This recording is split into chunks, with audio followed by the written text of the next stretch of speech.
And I have the pleasure of introducing two wonderful individuals from MWR InfoSecurity. We have got Dave Hartley, a published author and Metasploit contributor, as well as William Knowles for post-exploitation researcher. With that. Thank you. Hi, everyone. Thank you very much. So before we start, I just want to say, we've really enjoyed being here so far, and the hospitality is out of this world. This is the best we've ever been as a speaker anywhere. So thank you very much to everyone involved. Okay, so moving on, we're here to talk about command and control. Title is Overt CT, Overt C2, the art of blending in.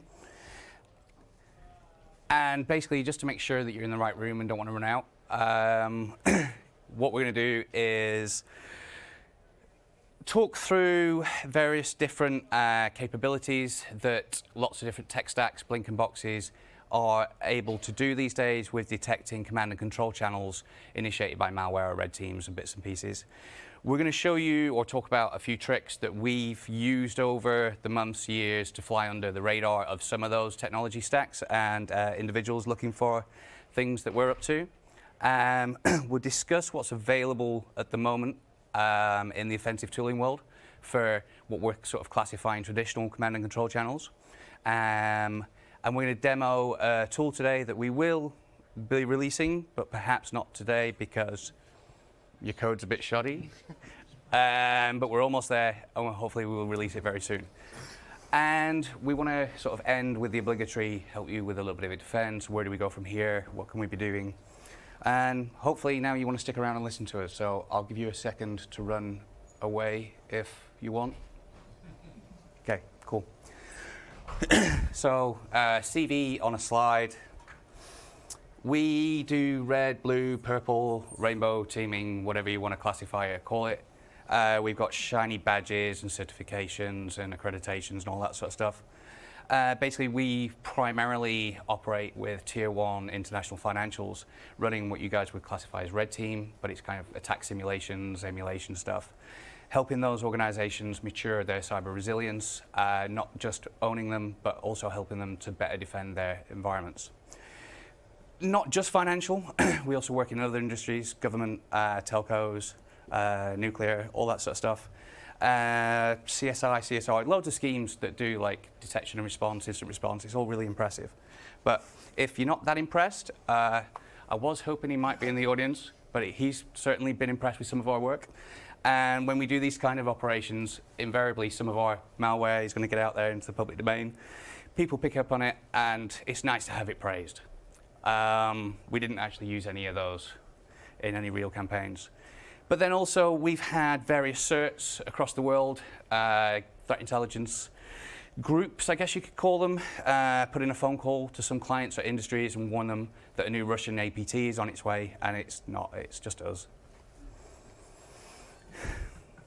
So what's the kind of premise of this talk? I'm going to set off by making a statement that you're perfectly able to challenge.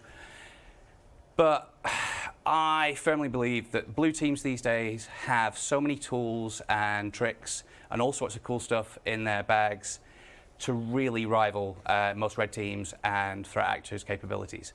The industry has matured massively. There's lots of stuff commercial, lots of people rolling their own, doing impressive things.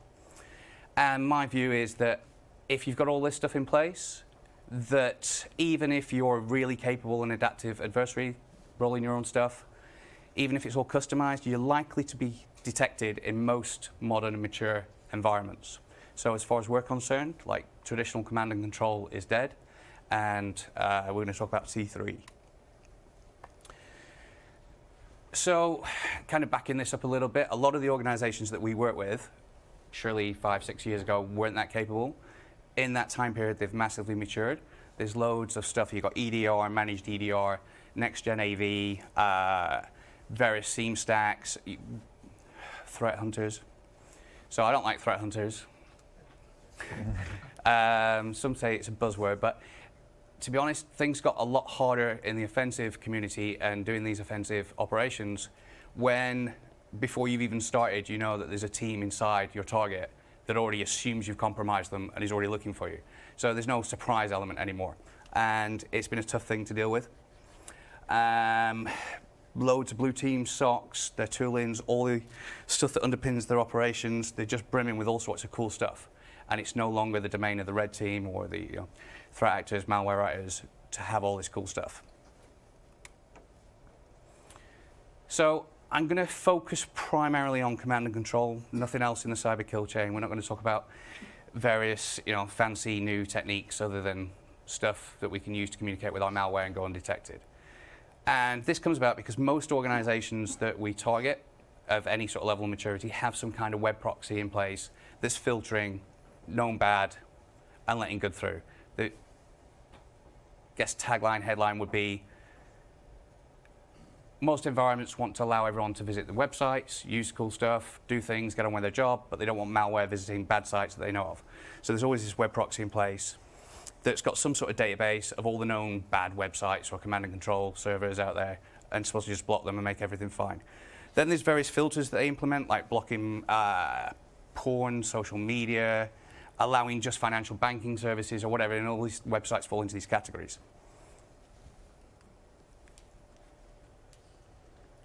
So how do we get around these technology stacks?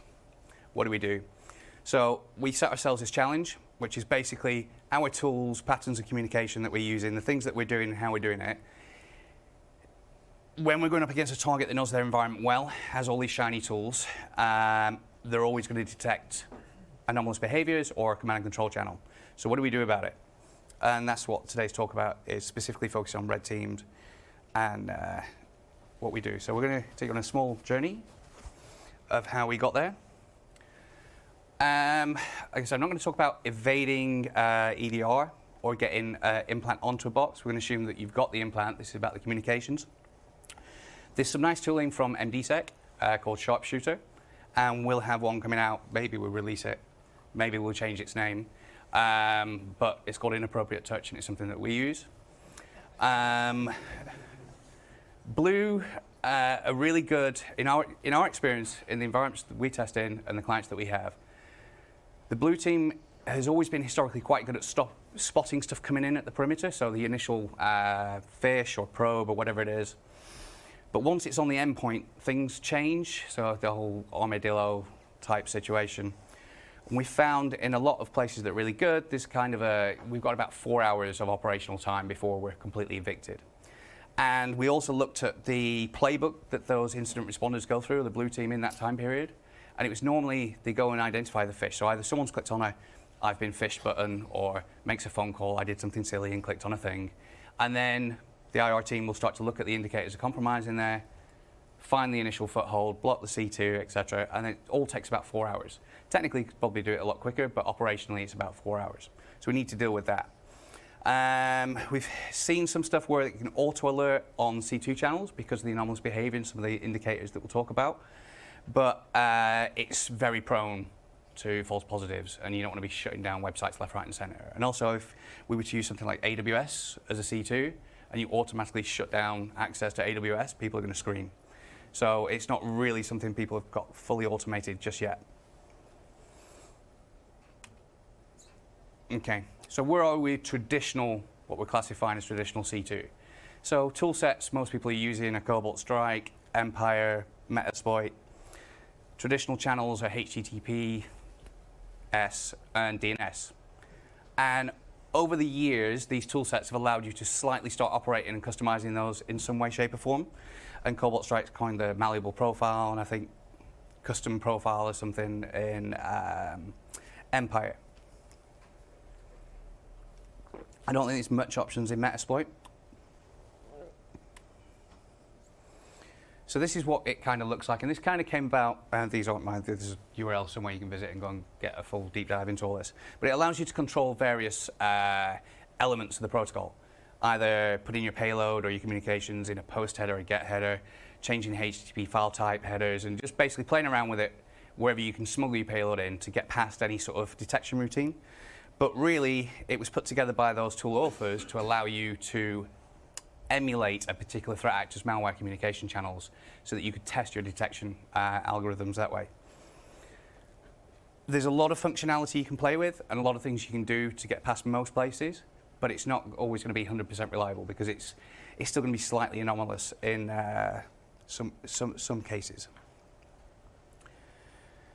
What other things have we been able to do? So apart from just playing around and modifying the traffic. So this is kind of what our setup looks like. I'm sure people have got similar stuff, and there's loads of blog posts about how to set up a RedTeam infrastructure. But this is specifically, I'm not going to focus on too much of this element in the middle, but it's specifically set up to hide our attribution. So we've got a whole bunch of cloud redirectors to our physical infrastructure that sits in a data center. Our team can VPN using 2FA, so all that sort of nice, good, secure architecture is taken care of, so we can give our clients warm, fuzzy feeling that we're taking care of this stuff. But basically what we do is, because everyone's running these web proxies, we want to spin up domains that have good reputations. We can go and buy those domains once they expire or auction. They've got good reputation. That means that they're more likely to be allowed in any particular given web proxy. We can also submit those to the web proxy vendors who maintain these databases of what's known good. We spin up a website, put something benign and safe on there, run it for a little while, build up that reputation, get it signed off as good, and then when we use it in an attack, it's not known bad until someone reports it as known bad. We use a lot of different DevOps approaches so that if something does get burned, we can tear it down and spin new stuff up quite quickly, but also a whole bunch of stuff that we set up with various web proxies that if we see the incident responders start to look at and investigate anything that we're doing, we can just tear that down and spin something else up, or we can redirect them off to a different malware payload with different indicators of compromise. So if they're going to extract those IOCs and then make decisions based on those, if we give them false flags, then we've probably got a bit more time with our real operation, and bits and pieces like that. Also, getting financial services websites can be quite hard, and there's a fair few expired domains, and getting into that category is quite useful. Some other tricks. So sometimes when we've gone up against certain, countries, a division of a bank, say, operating somewhere like Germany, where they have stricter laws about what can be inspected from an SSL perspective as well. So getting a lot of SSL certificates and setting up SSL type traffic so that basically there won't be man in the middle and investigated. Other things, so I'll mention domain fronting and then just move on. Because as far as we're concerned, it's kind of dead. It's almost fixed completely. It's big in Asia again, still at the moment, but most places it's never worked. It was non-RFC compliant, so most vendors that implemented their proxies correctly wouldn't allow it to pass through anyway.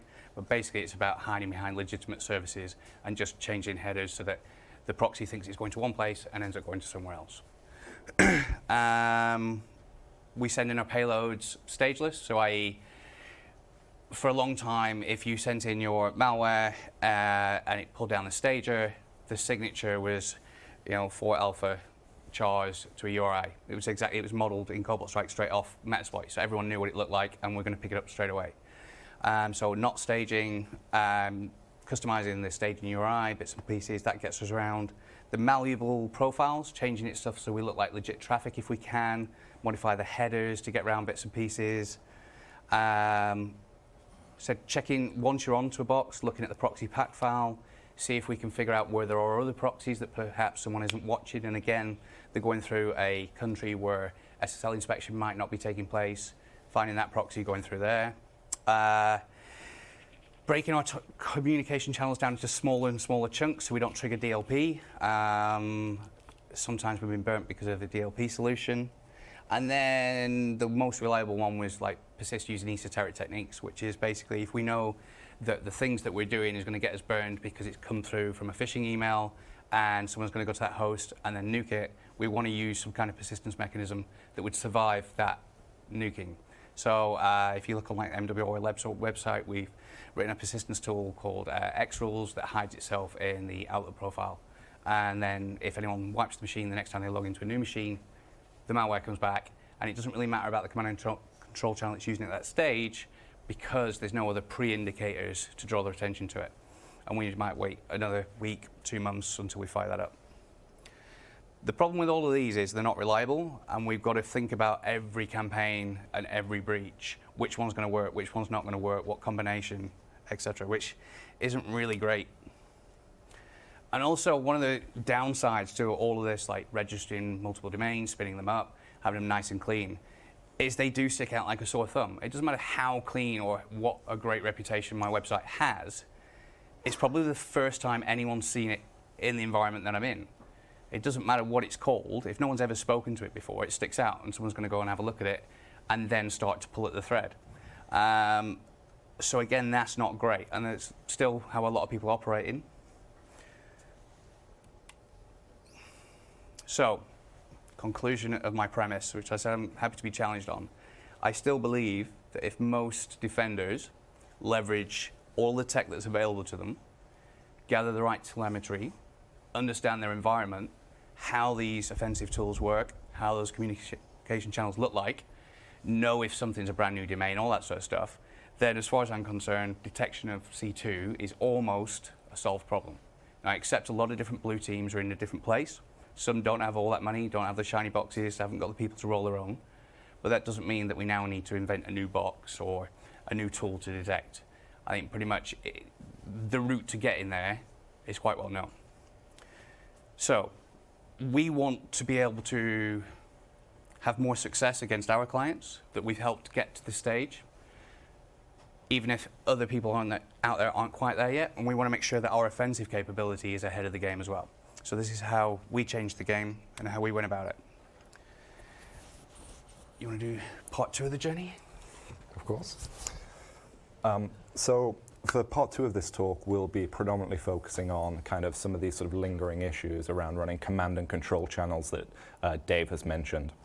In particular, the tooling that we've tried to develop or have developed for ourselves to try and solve the problem, and so on. Like all attempts at making great innovations, however, we found that other people have been doing something similar or have got there before us, whether that's in the security community, the wider industry, but especially the bad guys themselves. So there's lots of threat intelligence reports of APT groups, threat actors, whatever you want to call them, doing interesting, esoteric C2 things. The Turler APT group is a really good example of that, very recent, very topical.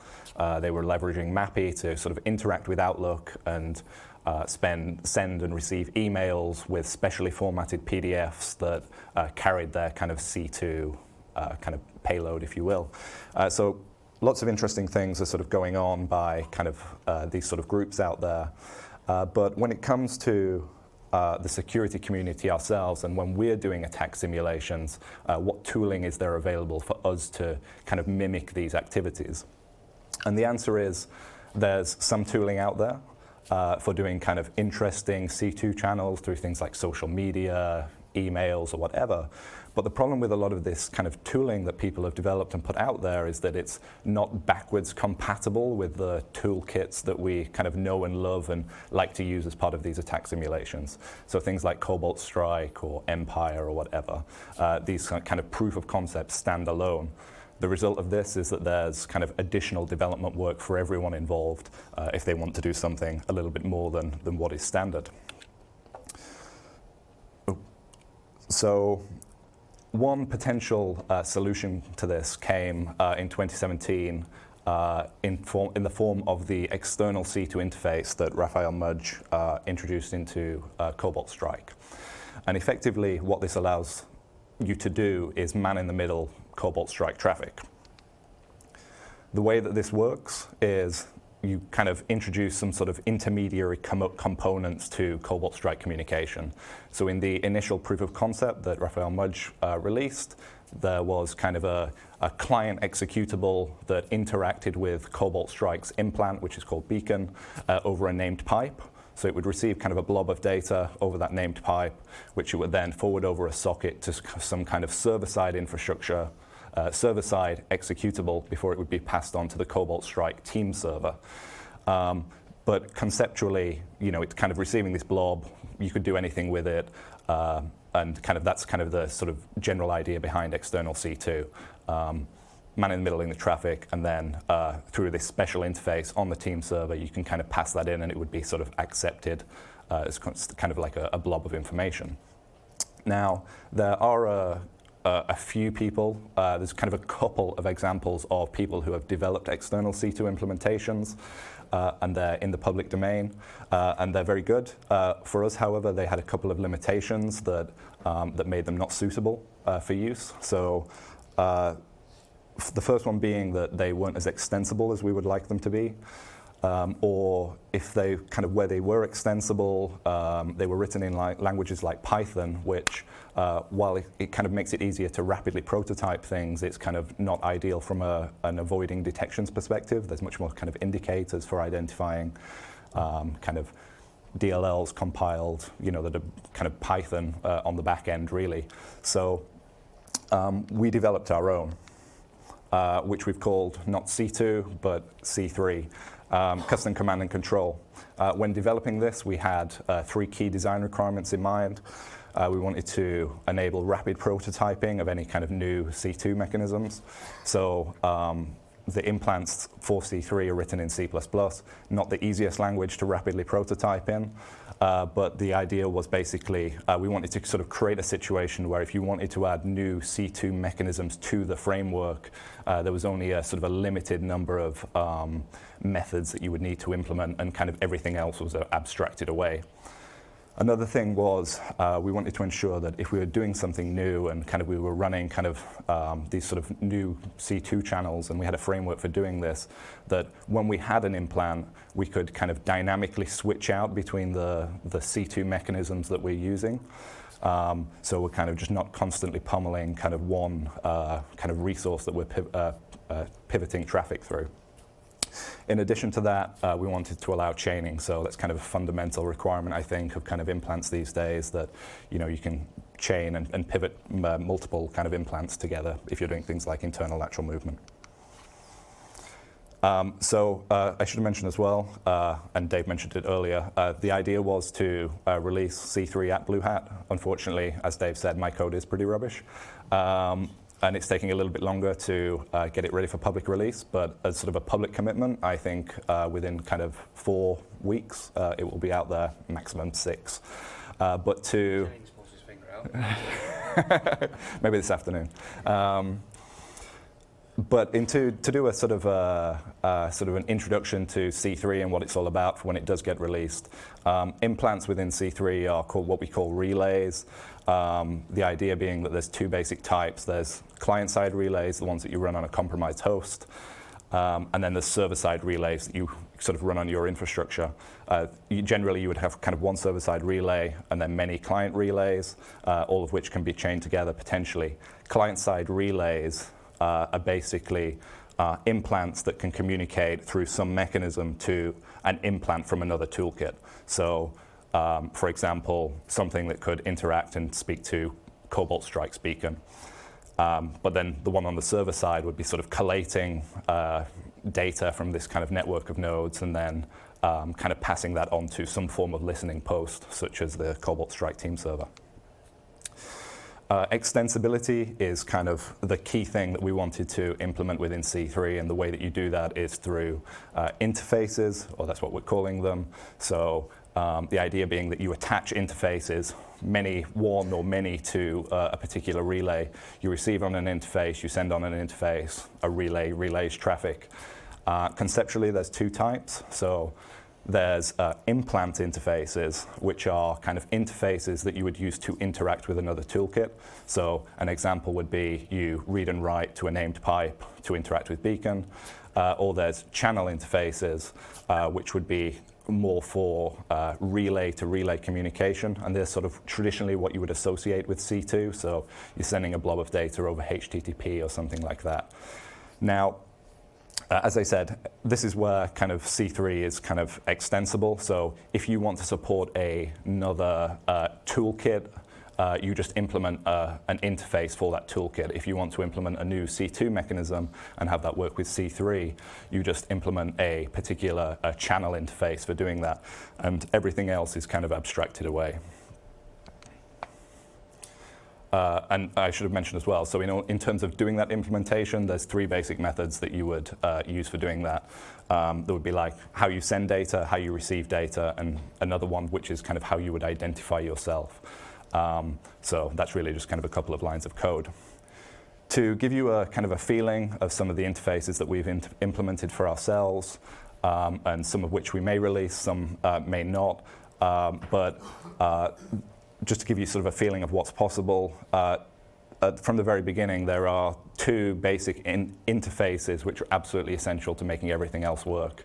And those are implant interfaces for interacting with Cobalt Strike, kind of the ecosystem of Cobalt Strike. So think of this as kind of one that you would run on the client side, which would be receiving data from Beacon, so ingress into like the C3 network, if you will, and then one that passes it from a server relay to the Cobalt Strike team server, so when it's egressing from the network. Within C3, we can handle stageless implants, which is kind of not natively part of the external C2 interface within Cobalt Strike. It's kind of a bit of a bodge solution because of that, but it does work. And another thing that I would mention is that for now, we do only have these interfaces for kind of interacting with Cobalt Strike, but there's no reason why this couldn't be very easily ported to kind of other toolkits. So Metasploit, for example, has kind of already got implants that you can generate that use name pipes for communication. In terms of kind of relay-to-relay channel interfaces, one that we have is for doing C2 via OneDrive, which is obviously using files as a sort of a medium for communication. That lets us push traffic through some quite reputable Microsoft domains. For this communication, it leverages the Graph API. Another one is the kind of tasks within Outlook, so the sort of things that you would use for doing your to-do list. Again, we can do that through 365. This time we're not using the Graph API, we're using the legacy REST API, which provides sort of another domain for C2 transport. As an extension of that, there is Outlook tasks again, but this time instead of using the kind of legacy REST API, it uses Exchange Web Services. So that's kind of a SOAP-based protocol. So if you're you don't necessarily need to use it just with Office 365. It's Exchange Web Services enabled by default on any Exchange server. So you could use it for kind of any cloud provider that does sort of Exchange servers, or you could even use on-premise Exchange servers for internal lateral movement. Or you could even do sort of like a hybrid type thing where you have compromised clients which are interacting with on-premise Exchange servers, and then you're pulling that from that Exchange server's public interface as well. Cobalt Strike does do internal kind of C2 via SMB. The problem with this, however, is that it requires direct host-to-host communication. So to provide kind of an extension of that within C3, there's another interface for doing C2 via file shares, which is obviously kind of just specifying a folder, and then sort of files are being used to sort of transport that, and that allows us to do C2 via indirect means. There is an internal API between all of the client relays, for doing things like, profiling, what's the capability of a relay, what interfaces does it have, or even kind of dynamically configuring it. So if you want to tear down an interface on a relay, or you want to spin up a new interface on a relay, you can do that through the API. That's obviously transported over whatever C2 mechanism is in use. Another kind of key benefit of that as well is if you're kind of wanting to dynamically configure something at runtime and use a new C2 mechanism, you can kind of create the new interface at runtime and kind of pass credentials as part of that process. So if you're using something like Office 365, that obviously needs to be authenticated in some form. So you can do that at runtime rather than having things compiled into the binary itself on initial access. This can obviously start to get quite complex if you have more than a few client relays. There is a web interface for kind of visualizing all of this stuff and making it easier to interact with this network or the relays in the network. Moving on to the more practical things, getting a demo in there. So if we take kind of an example scenario of Acme Bank, which has gone through some attack simulations a few years ago, maybe let's assume they got pummeled quite hard, roughed up a little bit. And as a result, they've made heavy investments in cybersecurity solutions and other kind of processes. So they've developed an in-house SOC. They've kind of invested in all kind of the blinky boxes, doing categorization enforcement, behavioral analysis, flagging of known bad domains, and so on. And in order to prevent attackers from running rampant once they're on the internal network, they've also deployed workstation-to-workstation firewalls globally to hinder that. So how can C3 help in this situation? One of the ways is kind of pivoting your traffic through reputable domains. So the obvious kind of benefit of that is that if anyone is kind of watching that within the SOC, if they're seeing traffic go to like a Microsoft domain or like an Apple domain or kind of a whoever domain, it's immediately less suspicious. But also many of the sort of networking appliances explicitly whitelist some traffics to these domains as well. So in this particular demo that I'll show here, it's running a client relay and then getting a initial access and staging beacon through Office 365, OneDrive specifically. So here we have the C3 web interface that I mentioned earlier. Down, it's sort of, you can see here there's the server relay that I mentioned. There's also the Cobalt Strike team server. We can see at the moment that there's no traffic flowing through OneDrive. There's no files or anything there. And also in the background, you'll notice it was a bit quick, but there wasn't any kind of initial access. So if we go over to the client, we run the file, whatever, it's a phishing payload or something, we should begin to see traffic flowing through OneDrive, and then in a few seconds we'll see that staging process complete and getting that access back to the Cobalt Strike team server. So just doing a quick demo to show you that you can indeed interact over OneDrive. And on the right, within the web interface, we'll see when the client relay sends back some configuration information, that will get populated, and we can see what the C3 network is like. So there's the two client relays. There's the server relay, which we had before, which is now communicating with the client relay. And then attached to that client relay, there is kind of an instance of beacon running as well.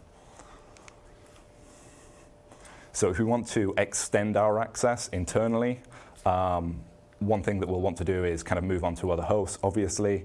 However, we're going to have to get around this problem of workstation-to-workstation firewalls. The obvious answer is using one of the internal interfaces, such as kind of lateral movement through file shares. So that initial kind of access that we obtained within that kind of DLL that's kind of being executed, we obviously didn't know what that file share was that we would want to laterally move through. So we're going to need to dynamically add a new interface that listens on that file share. And then we're going to need to jump over to another host and gain, use some sort of method to gain code execution on that host. So for example, in this demo, that would just be, let's just assume that we've backdoored a file on a file share or something similar to that. So in the bottom left-hand corner, you can see sort of an example of an API command that we'd be running. Basically, it says, it's a text command. There's a new interface of a particular type. We want it to behave like a server. And this is sort of the UNC path to the file share. There's also different bits of configuration information, such as prefixes and suffixes for any files that get created on that file share, and how often you want to kind of interact with it as well in terms of sleep and jitter timer. So within the C3 web UI, we can see that there's a client relay. Currently, it's only got an interface for OneDrive, but we can run this command. And then this will kind of feed the traffic off through OneDrive to that initial client relay, and we'll spin up that new interface. So now we want to jump through to that second host that we want to compromise. Let's just kind of demo getting code execution as well. So, there's this legitimate file that we've backdoored in some form, such as, adding a macro. And then once that runs, just jump through a couple of warnings, Microsoft Office security and all that. Click, click, click, indeed. And then when we jump back over to kind of the attacking infrastructure, we can see immediately that kind of that system is now kind of beaconing back. We've got the access in Cobalt Strike. And again, what it will do is it will send back that kind of some profile information, which will allow us to kind of populate that web UI as well. So that will take a couple of seconds, but just to kind of confirm again, so we have that initial client relay, which is running and sending traffic over OneDrive. And then what we've done is added a new interface on that that's listening on a file share. And then there is another compromised host that's kind of sending data to that file share, which is being pulled back by that initial client relay and then being sent back over OneDrive. So we can chain them together in this way. C3 is by no means a finished product. We obviously need to do certain things, such as ship it is a very good example of something that we need to do, which, as I said, will hopefully be in the next kind of 4 weeks, 6 maximum. But some of the other things that we want to do are listed here. A couple of things that I wanted to call out would be we want to kind of put more interfaces out there when we publicly release it. So for some of them that I've mentioned, we may not release them all, but we may only release sort of those that are more kind of service agnostic. But at the same time, we do sort of want to create interfaces that we may or may not release. So things like pivoting traffic through services that organizations are kind of commonly using. So things like Slack or Confluence, or kind of doing internal C2 via things like Active Directory DNS records. In addition to that, another key thing that we want to put in there is kind of, I guess, the concept of like multiplexing. So if you have kind of a compromised host, if you kind of have multiple interfaces attached to that, that it in some way kind of randomly kind of sends traffic over different interfaces. So rather than just kind of pummeling your traffic over OneDrive, you can kind of blend into legitimate traffic a little bit more and kind of spread things out. On that topic, I think that's us done. I don't know if you've got any final words, Dave? No. No, he has no final words. So if anyone has any... People want to go home. But if anyone does have any questions, then obviously fire them all at will. Thank you very much. Everyone give him a round of applause. So if we have question and answers right now, so if you have a question, please raise your hand. Please wait for a mic to come to you so that we can get it for the recording. Does anyone have any questions?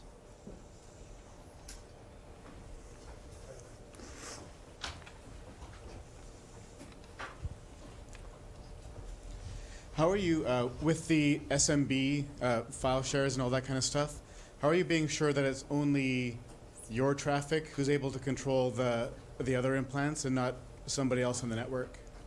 So the way that would be determined is through, so the first thing you would have to specify, you'd obviously have to specify a folder. But then within that, the interfaces will explicitly check, I've been configured with, you might have seen that kind of prefix and suffix.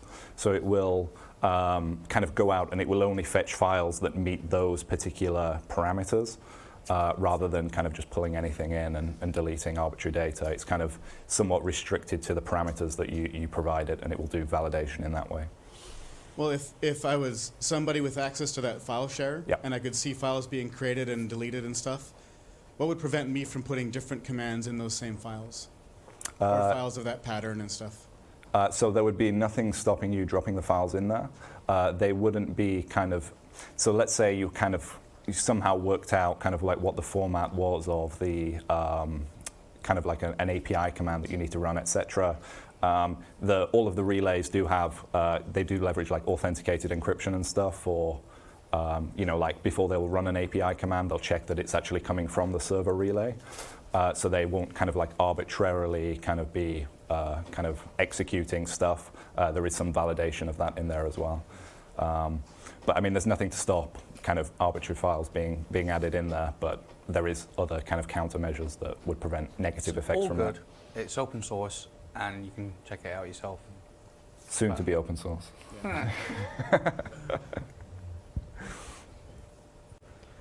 So, as someone who works on one of the aforementioned O365 channels of communication, is there anything we can be doing at like the application level to be trying to detect or remediate these channels somehow? Mm-hmm. Do you have any recommendations? So I think there's certain things that you could be doing. So As an example, like that traffic that's going up there, you know, it is effectively a binary blob that's been, you know, base64 encoded or something. Now, maybe there's lots of people that are doing this for legitimate reasons, which will make that quite difficult to detect. But I think there's certain messages that will be kind of transported that you would definitely want to be flagging on. So, as I said, we can do stageless kind of C3 implants. So, like, you know, it would be kind of like a C3 relay that's already got an embedded beacon, Cobalt Strike beacon instance associated with that. But if that's not there, then we have to stage that over things like Office 365. Now, if you base64 decode that, at the end of the day, it's still a, you know, it's a beacon DLL that, you know, you guys could be flagging on. So I would say that. From what I've seen, there hasn't been any blocking of me staging traffic over Office 365. So I'm not sure if there is any sort of scanning or anything that's going on at the moment around that area. But if also, not, we're not picking on Microsoft here. These are just the ones that we've implemented because they're often most in use in a lot of the environments we go up against. So the idea is that by using all of these, we'll blend in. So when you say, can you look at it, there's so much noise there because everyone in that environment is going to be using those services. That's kind of the idea, to hide in all that noise and look as legit as possible and just blend in. And like we said, we've got Slack, Google Drive, others that we're working on. And we may not push all of those out because we want to keep them for ourselves, but the framework itself has been designed in such a way that you guys can rapidly prototype those, like probably much more stable way than some of ours. But it'll be fun. he's not lying. Excellent. Any other questions? All right. Thank you very much, guys. Thank you very much.